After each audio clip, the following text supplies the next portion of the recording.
El investigador bíblico presenta. ¿Quién es Satán según la Biblia? ¿De qué manera podemos resistirlo? Fíjese en la ilustración y el cuadro de horror a las espaldas del siniestro enemigo de Dios denominado Satán. ¿Tiene algo que ver con las causas del sufrimiento humano? ¿Cuáles son los sentimientos del diablo respecto a la humanidad? ¿Fue Dios quien creó a este malvado ser? ¿Cuáles son sus intenciones con respecto a Dios y los hombres? Quédese hasta el final de este video, pues encontrará información seria y documentada que le permitirá conocer bien al enemigo de Dios y las maneras de resistirlo. El diccionario ilustrado bíblico Baker señala que la palabra hebrea Satán significa acusador o adversario. Según el diccionario expositivo del Antiguo y Nuevo Testamento de W. E. Pine, la palabra Satanás proviene de la palabra hebrea Satán, número 7854 de la concordancia Strong, que significa adversario, Satanás. En la mayoría de las menciones, según Vine, se refiere a la lucha cósmica en el mundo invisible entre Dios y las fuerzas de las tinieblas. Para su definición de palabras griegas, Vine dice que Satanás con el número griego 4567 de Strong es una forma griega derivada del arameo que significa adversario. Respecto a la palabra Satanás, la concordancia de James Strong la clasifica con el número 7854 cuando es vertida en hebreo y la asocia a la palabra Belial, la cual probablemente sea igual a el maligno, palabra citada en la segunda a los Corintios 6:15 que pregunta: ¿y qué concordancia Cristo con Belial? En cuanto a su empleo en griego, Strong le asigna a la palabra Satanás el número 4567 con los significados de el acusador, o sea, el diablo, Satanás. En efecto, el libro de Job, capítulo 1, versículos 6 al 9, nos dice que Satanás se presentó en el cielo en una reunión entre Dios y sus ángeles, después de haber rodeado la tierra y andar por ella, ante lo cual le menciona la fidelidad de Job. En respuesta, Satanás le dice que Job le es fiel por las cosas que Dios le da y no porque lo ame genuinamente. Aquí vemos el rol malicioso y el rol de acusador que asume voluntariamente el opositor, pues busca permanentemente menoscabar la figura de Dios. El investigador bíblico no cree que Satanás tenga un rol de fiscal, ya que un ser asesino y mentiroso como él no puede ser parte del sistema judicial de Dios. Él husmeaba la tierra ya en condición espiritual rebajada, muchos siglos después de los días de Adán y Eva, a quienes pérfidamente entrampó. Él solamente indaga entre los hombres hechos que le permitan denigrar la incólume e inmarcesible figura de Dios. Por lo anterior, es pertinente citar el libro de Proverbios capítulo 27 versículo 11 que dice: «Sé sabio, hijo mío, y alegra mi corazón, para que yo responda al que me afrenta». Aquí vemos una primera misión del cristiano: actuar con sabiduría y armonía con los principios de Dios, para alegrar su corazón por sus buenos y obedientes hijos y para que él pueda responder con razón de causa al odioso acusador y opositor. Pero Satanás no es la única forma en que la Biblia denomina al asesino envidioso, ya que también lo llama diablo, que según el diccionario enciclopédico bíblico Ropero Triviño Martínez corresponde al griego número 1228, diabolos, que significa acusador, calumniador. Señala que el diablo se encuentra también entre otras religiones bajo figuras análogas. En Babilonia recibía el nombre de Beldabá Beldabavi, el enemigo, en Persia, Angramainyo. El diccionario expositivo del Antiguo y Nuevo Testamento de W. E. Vine lo precisa también con el número griego 1228 de Strong, definiéndolo como acusador, calumniador. La concordancia de James Strong lo clasifica con el número griego 1228, diablo, que es igual a calumniador. ¿Se da cuenta cómo este oscuro personaje no solo es un adversario de Dios, sino además un mentiroso, acusador, o sea, un calumniador que acusa falsamente para sus propios propósitos? ¿De qué manera actúa el diablo? Constantemente está impugnando el carácter de los justos delante de Dios. Job 1, 6 al 11, Zacarías 3, 1, Apocalipsis 12, 10. Aflige a los hombres con sufrimientos físicos. Hechos 10, 38. Tienta al hombre a que haga lo malo. Efesios 2, 2, Efesios 4, 26 y 27, Efesios 6, 11. Satanás odia a la humanidad, pues aunque muchos humanos sean desobedientes y se pongan de su lado, no dejan de ser creación de Dios y por ello hijos de su enemigo. El diablo es sádico, por ello cuando un humano se pone fuertemente de su lado y se entrega a la maldad, como carnada, les da una recompensa inicial, pero luego se las cobra con intereses letales y los exprime en su puño hasta reventarlos y luego de ello dejarlos botados inertes en cualquier sitio inmundo.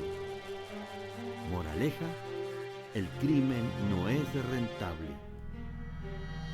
Frente a la pregunta, ¿cuál es el origen de Satanás el diablo?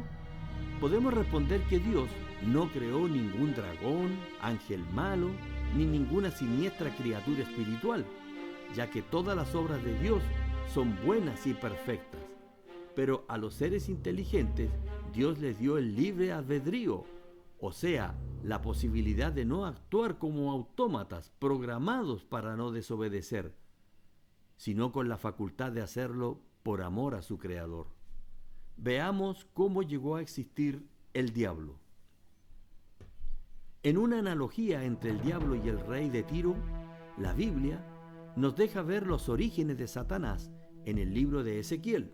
En su capítulo 28, versículo 13, podemos notar que una criatura espiritual estaba en Edén, el huerto de Dios, y era tan hermosa que figurativamente se dice que esa criatura estaba vestida de muchas piedras preciosas desde el día mismo de su creación. El versículo 14 nos dice que esa criatura era un querubín, el más grande, un ser espiritual de al menos 4 alas, zoomorfo, con componentes de hombre, león, toro y águila, resplandeciente como fuego o un carbón encendido, con funciones de guardián o protector, aunque irónicamente abandonó sus deberes en Edén y se transformó en un sedicioso. Lo anteriormente dicho puede verificarlo por usted mismo en Ezequiel capítulo 1 versículos 5 al 15, capítulo 10 versículo 1 al 17, Apocalipsis capítulo 4 versículos 6 al 8 y Génesis capítulo 3 versículo 24. Ezequiel 28:15 nos dice que Dios lo creó perfecto hasta el día en que en él se halló maldad, o sea, siendo perfecto, se corrompió. Ezequiel 28:16 señala que a causa de la multitud de sus contrataciones, incluidas las hechas con Eva, fue lleno de maldad y pecado, por lo cual Dios lo echó de su monte, que es un lugar encumbrado, reservado para los santos, por lo cual el querubín protector ya no podría estar más entre las piedras brillantes o las piedras de fuego. Ezequiel 28:17 nos dice que a causa de su hermosura, este querubín se enalteció y por ello su sabiduría se corrompió, por lo cual lo condenó a ser arrojado a la tierra, la cual no es su morada natural. Nótese que Ezequiel 28:13 comienza diciendo: en Edén, el huerto de Dios, estuviste, lo cual denota tiempo pasado. Y este versículo 13 dice: te arrojaré por tierra, delante de los reyes te pondré para que miren en ti. Expresión en tiempo futuro. Te arrojaré. Apocalipsis capítulo 12 versículos 3 y 4 señala que un gran dragón escarlata arrastró con su cola a la tercera parte de las estrellas del cielo y las arrojó sobre la tierra. Esto significa que Satanás causará la rebelión de 1/3 de los ángeles, lo cual es un hecho a futuro, ya que el libro de Apocalipsis es un libro escrito por el envejecido apóstol Juan cerca del año 98 de la era cristiana. Es un libro profético, escatológico, por lo cual Apocalipsis capítulo 1 versículo 1 dice que en este libro se escriben las cosas que deben de suceder pronto. El relato continúa diciendo en Apocalipsis 12:7 que después de esta rebelión hubo una gran batalla en el cielo. Miguel y sus ángeles luchaban contra el dragón y luchaban el dragón y sus ángeles. ¡Qué tremenda batalla en los cielos entre los dos comandantes y sus ángeles, los fieles contra los rebeldes! Los versículos 8 y 9 siguen relatando que no prevalecieron ni se halló ya lugar para ellos en el cielo, y fue lanzado fuera el gran dragón, la serpiente antigua, que se llama Diablo y Satanás, el cual engaña al mundo entero. Fue arrojado a la tierra, y sus ángeles fueron arrojados con él. Mire la ilustración y vea cómo cae a la tierra el dragón y sus estrellas, que son los ángeles rebeldes de este pasaje del Apocalipsis. Muchos creen que estos rebeldes engañosamente se presentarán a la tierra como extraterrestres, perseguidos por una tiranía de una lejana galaxia. El hecho de que los cielos hayan sido limpiados son buenas noticias para los moradores fieles a Dios que viven en este lugar. Pero la llegada del dragón y sus estrellas o ángeles rebeldes a la tierra son motivo de espanto para sus moradores, o sea, para nosotros, ya que estos seres malignos vienen furiosos sabiendo que les queda poco tiempo, tal como lo profetiza Apocalipsis 12:12. Aquellos días de convivencia entre los hombres y los ángeles caídos cumplirán las palabras de Jesús de Mateo 24:37. Mas como en los días de Noé, así será la venida del Hijo del Hombre. Recuerde que, según Génesis capítulo 6, versículos 1 al 4, en los días de Noé, los ángeles rebeldes que abandonaron el cielo convivían con la humanidad y tuvieron relaciones sexuales con las mujeres, engendrándoles hijos híbridos, gigantes. En consonancia con lo anterior, Isaías 14:12 profetiza diciendo: ¿Cómo caíste del cielo, oh lucero, hijo de la mañana? Cortado fuiste por tierra, tú que debilitabas a las naciones. Nótese que el diccionario RAE señala que lucero es un nombre masculino que en su segunda acepción se refiere al planeta Venus y en su tercera acepción se refiere al astro de los que parecen más grandes y brillantes. ¿Se da cuenta cómo la Biblia asocia a los ángeles con estrella y a este querubín con un astro como Venus? Por otra parte, la concordancia James Strong clasifica la palabra hebrea lucero de este versículo con el número 1966, dándole el significado de lucero de la mañana, aquel querubín que al inicio de sus días reflejaba la sabiduría y la belleza que Dios le dio, pero que luego se corrompió.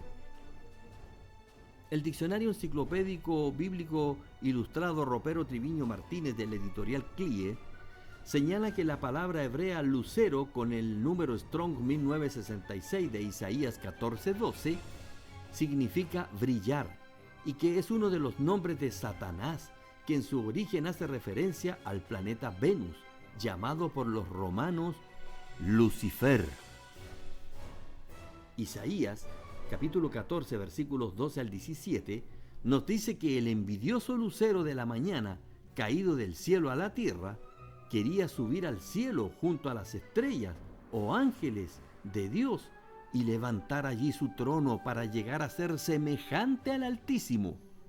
Pero sería derribado hasta el Sheol o sepulcro para contemplación de los que vean los límites de su confinamiento, de este ser que trastorna los reinos, trastorna los reinos y azota las ciudades.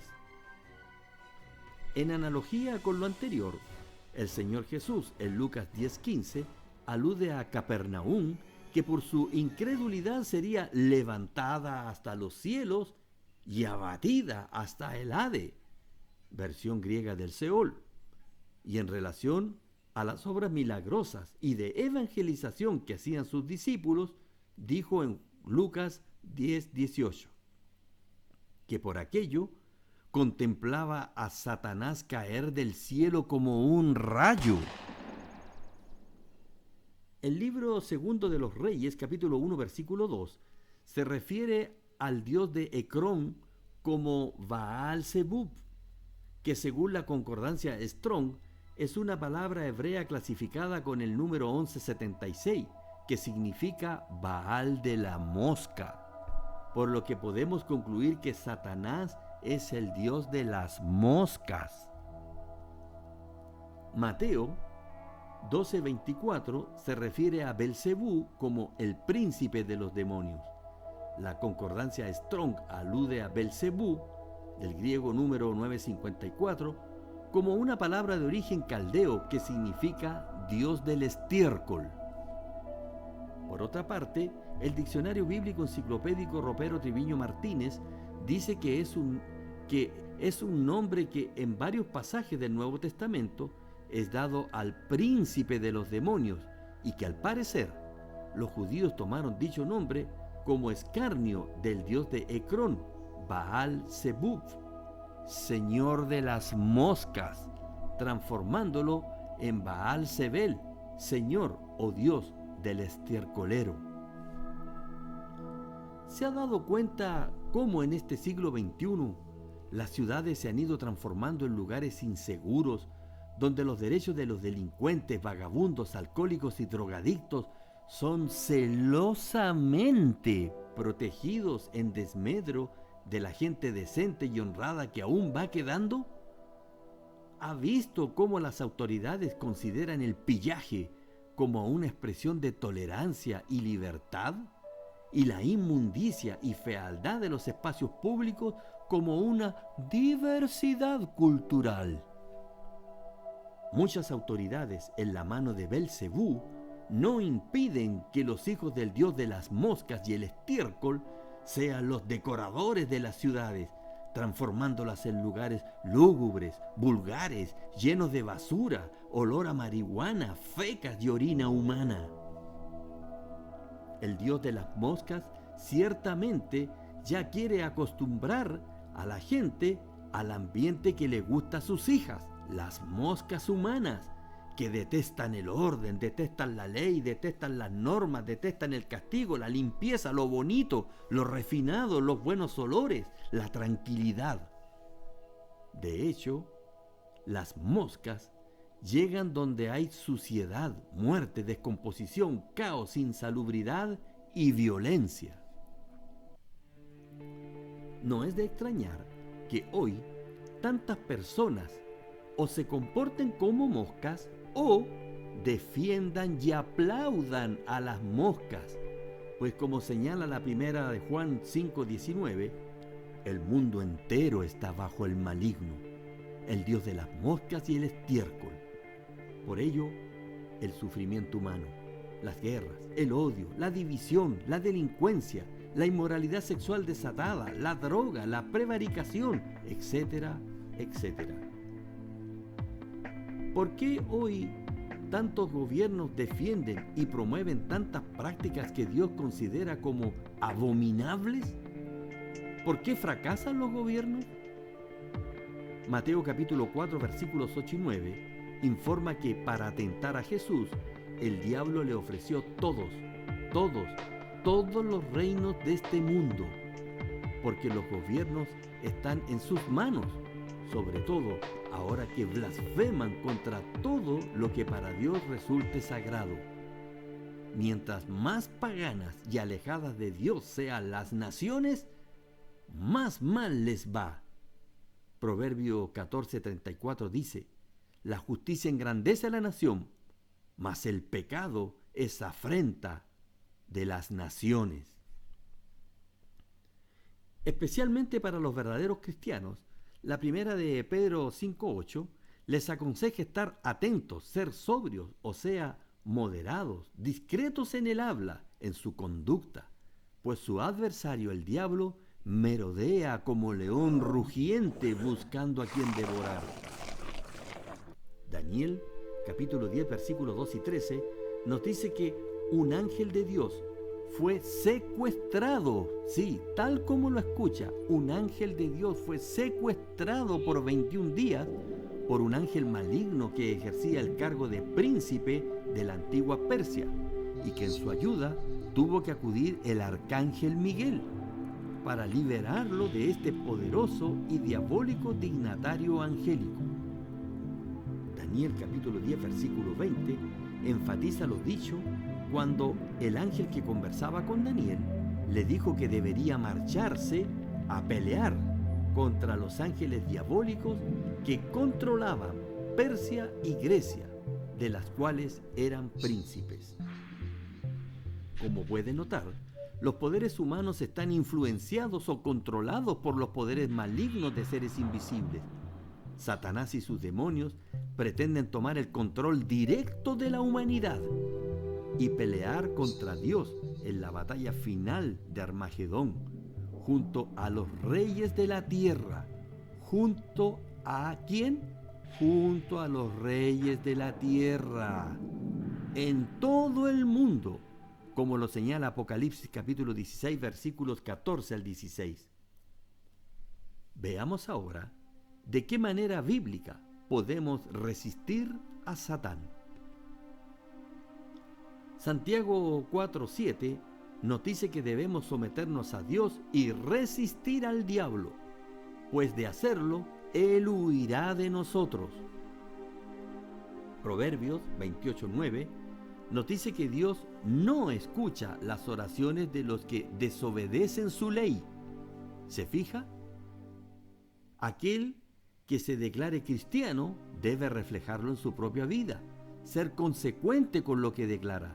Si no, sería solo una presuntuosa y vacía afirmación, pero no un hecho, pues un cristiano es aquel que reconoce a Cristo y vive como Cristo en santidad. La generalidad de las personas prefieren engañarse y resistir al diablo con recetas paganas y rápidas, como prender unas velitas a una representación de yeso, hacer una manda, viajar de rodillas de un punto a otro, mantener un amuleto, echar incienso, ensalmar un lugar, pero se engañan a sí mismos para no dar lo único que Dios pide de ellos, la obediencia a sus leyes. Eso no están dispuestos a hacer, pues involucra cambios permanentes en su propia vida. Ese tipo de sacrificio no están dispuestos a hacerlo, no les gusta. Los cristianos verdaderos son asiduos lectores de las Escrituras Sagradas, la Biblia. No andan con supersticiones o prácticas negras para protegerse. Por eso, no ignoran las maquinaciones de Satanás. Así él no gana ventaja sobre ellos, como lo afirma la segunda a los Corintios, capítulo 2, versículo 11. La carta a los Efesios, capítulo 6, versículos 11 y 12, arenga a ponernos toda la armadura de Dios, sabiendo que una armadura, en el primer siglo, era un conjunto rígido de piezas articuladas con que los soldados romanos protegían su cuerpo o parte de él durante una batalla. Sí, una batalla, ya que los cristianos estamos en guerra, no contra sangre y carne, sino contra principados, potestades, contra los gobernadores de las tinieblas de este siglo, contra huestes espirituales de maldad en las regiones celestes. para que por medio de portar dicha armadura de guerra podamos estar firmes contra las acechanzas del diablo. Escuche muy bien, aquí está la clave para poder resistir al diablo. Efesios capítulo 6, versículos 13 al 18, nos precisa detalladamente los componentes de esta armadura simbólica para pelear esta guerra espiritual. El primer componente de la armadura es la verdad, y con ella debemos cubrirnos los lomos o la parte superior de la espalda y de los hombros. El segundo componente es el Evangelio de la paz, con el cual debemos cubrir nuestros pies. Tercer componente, la fe, que es un escudo para apagar todos los dardos de fuego del maligno. Cuarto componente, la salvación, que es un yelmo o casco que protege nuestra cabeza y parte del rostro, lugar donde yace el concepto de esta salvación. Quinto componente, la Biblia, que es la palabra de Dios, la cual es la espada del Espíritu, que no es solo un elemento de protección personal, sino un arma para tomar la delantera y atacar a la oscuridad con la luz que proviene del Dios Altísimo. Bien, estos son todos los componentes de la armadura espiritual que debemos llevar nosotros mismos. Pero todo lo anterior se complementa con otra arma, la más poderosa, y esta es la oración, a la cual debemos recurrir en todo tiempo, favorable y desfavorable, pidiendo a Dios en súplica, en espíritu y velando en ella con toda perseverancia, no solo por nosotros mismos, sino por todos los santos y las personas que se esfuerzan por no dejarse corromper por este mundo y su dominador. Acuérdese también de ellos. No es necesario que usted piense solo en usted mismo y su familia. Acuérdese de estas personas, más allá de su religión.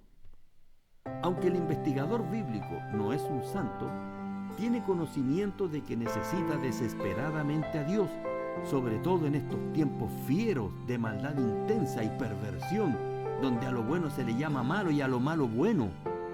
Por lo cual, les pido por favor que oren por mí y mi familia, para que mediante Jesús Dios nos proteja de los proyectiles encendidos de su malvado enemigo.